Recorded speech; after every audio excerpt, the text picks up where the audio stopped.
সম্পদ বৃদ্ধি হবেই হবে ইনশাআল্লাহ। কোন সেই আমল, কোন সেই কাজ করলে পারে সম্পদ বৃদ্ধি হবে?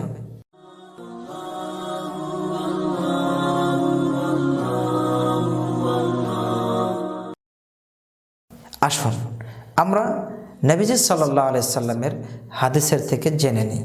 কারণ জীবন ধারণের জন্য, দুনিয়াতে বেঁচে থাকার জন্য সম্পদ অতীব প্রয়োজনীয় একটি বস্তু। সম্পদ দেওয়ার মালিক আল্লাহ, সম্পদ নেওয়ার মালিকও আল্লাহ। আল্লাহ সুবহানাহু ওয়া তাআলা সম্পদের মাধ্যমে এবং নিজের জীবনের মাধ্যমে জান্নাত দিতে চেয়েছেন, যা আমরা সূরা তাওবার মধ্যে দেখতে পাই।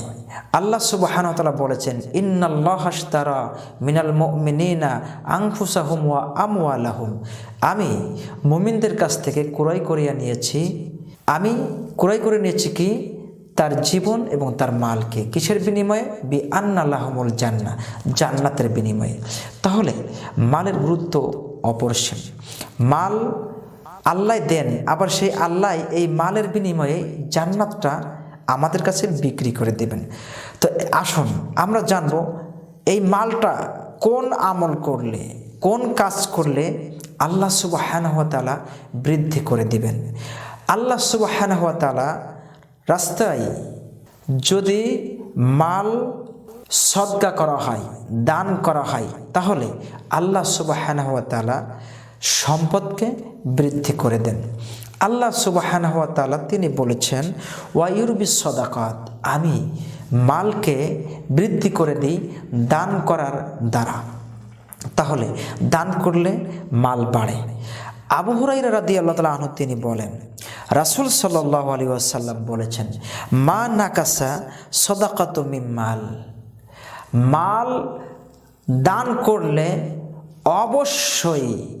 অবশ্যই বৃদ্ধি পাবেই পাবে। সহিহ বুখারী হাদিস। আল্লাহ রাসূল সাল্লাল্লাহু আলাইহি ওয়াসাল্লামের হাদিসটি সহিহ বুখারীর 2588 নম্বর হাদিস। তাহলে সম্মানিত দর্শক শ্রোতা মণ্ডলী, আসুন আমরা আল্লাহ সুবহানাহু ওয়া তাআলা প্রদত্ত যে মাল আমাদেরকে দিয়েছেন, সেই মাল আল্লাহর রাস্তায় সদকা করি, দান করি। আমরা যদি দান করি অবশ্যই আমাদের মাল বৃদ্ধি পাবেই পাবে ইনশাআল্লাহ। আল্লাহ তুমি আমাদেরকে তোমার দেওয়া প্রদত্ত মাল তোমার রাস্তায় বেশি বেশি করে দান সদকা করার তৌফিক দান করো। আমিন। আসসালামু আলাইকুম ওয়া রাহমাতুল্লাহি ওয়া বারাকাতুহু।